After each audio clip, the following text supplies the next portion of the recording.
What is the basic theory involved in proton NMR? Nucleus of an atom. Imagine this is a nucleus of an atom. It has some spin and also has some magnetic moment mu. So this is a magnetic moment direction and it is spinning. When this nucleus is placed in between magnetic fields, let us imagine this as a magnetic field, and this nucleus, when exposed to electromagnetic radiation of radio frequency region, the nucleus starts to resonate. So this is a main theory involved in NMR.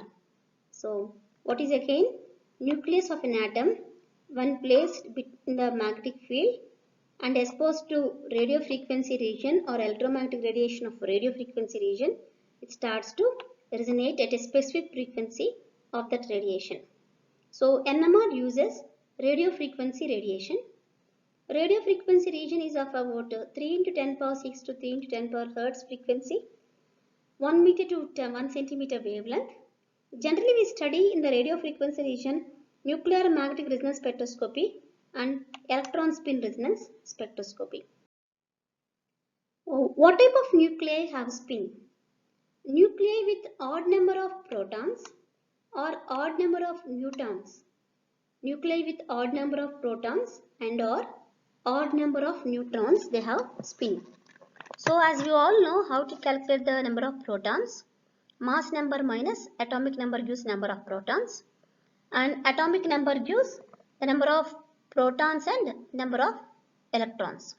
So if you calculate for carbon C612, mass number is 12, atomic number is 6, so 12 minus 6 is, it gives number of neutrons, that is equal to 6 number of 6 neutrons are present. As atomic number is equal to 6, so number of electrons and number of protons will be 6. This is how we can calculate number of protons, electrons and neutrons. So odd number of protons and or odd number of neutrons are present, then that particular nucleus will have spin. So here one proton nucleus has spin, one proton and one neutron, so the nucleus has spin. So here there is no spin because helium has 2 protons, 4 minus 2, 2 neutrons, there is no spin. At the same time 5 protons, it's an odd number, so it has spin, though neutrons is even, but protons are 5, so B5 11 has spin. So this is no spin because number of protons and neutrons both is even. And here if you go through this one, C613, protons are odd, so it has some spin. Only nuclei which have spin are detectable by NMR, and this is called spin active condition or NMR active condition. All non-spinning nuclei, they are NMR inactive. So spin has a value that is called I, which can be either an integer or a half integer. So the spin has a value for each nucleus. Nuclei with odd number of protons and odd number of neutrons, and condition is there here. Both the protons and neutrons should be odd, then the spin is integer value. Then the spin is integer value, that means 1, 2, 3 and so on. For example, here if you see 1 proton for hydrogen 1H2, 1 proton and 1 neutron, so the integer is 1. For lithium, the integer is 1, the spin value I is equal to 1. For boron, B510, 5 protons and 5 neutrons, both are odd, so it is a spin I is equal to 3. So for nitrogen it is 1 and for vanadium it is 6. I value is an integer if they follow the condition odd number of protons and odd number of neutrons. I value will be the half integral value if there are odd number of protons or odd number of neutrons. Either are condition here, either the protons can be odd or the neutrons can be odd. If you observe here, this is C613, protons are 6 but neutrons are 7. So half integral value. N714, protons, N715, protons are 7, neutrons are 8. So odd number of protons, even number of neutrons. One is a condition is approved, so it has half integral spin. So to summarize these two slides, odd number of protons and odd number of neutrons, the spin I is equal to integer value. Either odd number of protons or odd number of neutrons, that is a half integral value. The spin can be 3 by 2, 5 by 2, 9 by 2, etc. Nuclei are charged particles. Protons are positively charged, so nucleus has positive charge. All moving bodies, when they have spin and they are moving, they generate some both electric field and magnetic field. Here I consider only magnetic field. So nuclei are charged bodies with mass. Nuclei with spin generate some magnetic field. I can consider my nucleus as a tiny bar magnet. So if you observe a magnet here which has both south pole and north pole, it is generating some magnetic field around it. In the same fashion, see, if you observe, these are the nuclei present in the molecule. There are different number of nuclei, protons and neutrons. These nuclei are spinning charged bodies, so they also generated some magnetic field. So these nuclei are acting just like a magnet. So I am considering my nuclei as a tiny bar magnet. So we can represent this entire nucleus as like this. The direction of magnetic moment, you see, magnetic field is towards like this, so I placed a down arrow and imagine this entire thing as a single nucleus. So this is how I can represent a nucleus now, which has magnetic moment mu. So for analogy, this is a nuclei, and here I am representing as this small single ball, and I am considering it as a magnet. It is appearing like a magnet. So it has magnetic field in this direction. I am showing magnetic moment direction down, and a magnetic moment here is in upward direction towards north direction.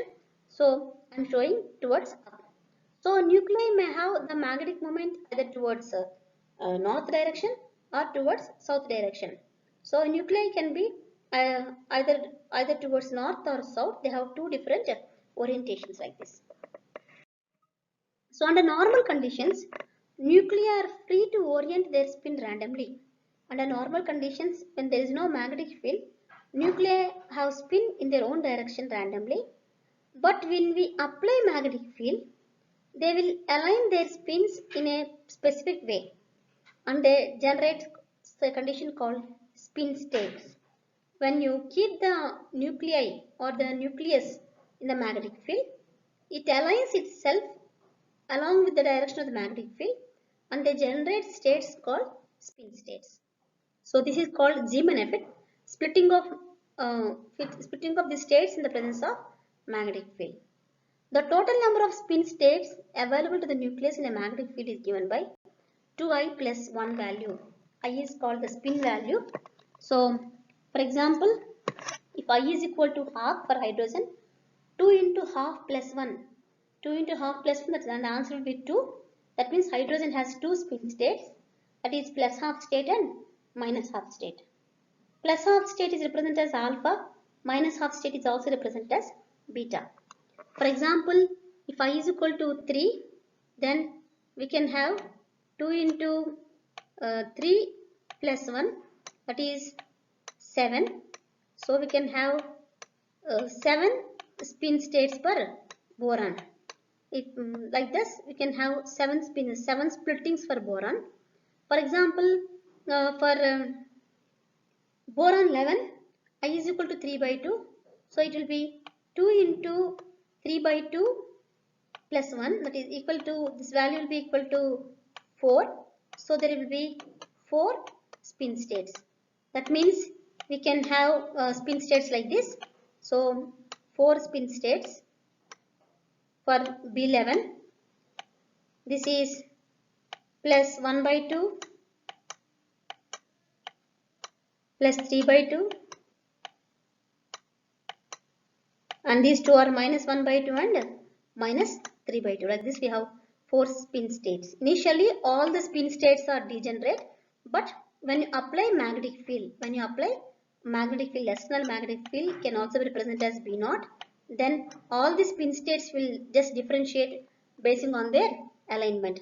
So this is the formula to calculate the number of spin states. So allowed orientations of spin angular momentum I in the external magnetic field. For I is equal to half, it is plus half and minus half. These two spin states are available. And for I is equal to 3, it is plus 1, 0, minus 1. So this is how we can calculate the allowed orientation of spin angular momentum I values. By convention, the applied magnetic field is referred to as B0, BZ. In some textbooks it will be H0 also. The BZ represents the magnetic field is applied along Z axis. If you imagine it is a proton nucleus, I is equal to 2, then the proton has two spin states, that is plus half state, that is alpha state. Other one is minus half state, that is beta state. Plus half state, if you observe, this is the magnetic field direction. You can see the arrows at the back. This plus half state magnetic moment mu is aligned with in the same direction of the applied magnetic field. If the magnetic moment mu is aligned in the same direction of the applied magnetic field, then it is called lower state or plus half state or alpha state. If the magnetic moment mu, spin of the nucleus, is aligned in opposite direction to the magnetic field, then it is called minus half state or beta state, which is of higher energy. So you can observe here the magnetic field we have applied here. Initially, both plus half and minus half spins are random. There is no differentiation between plus half spin and minus half spin initially, and this is a place where no magnetic field is applied.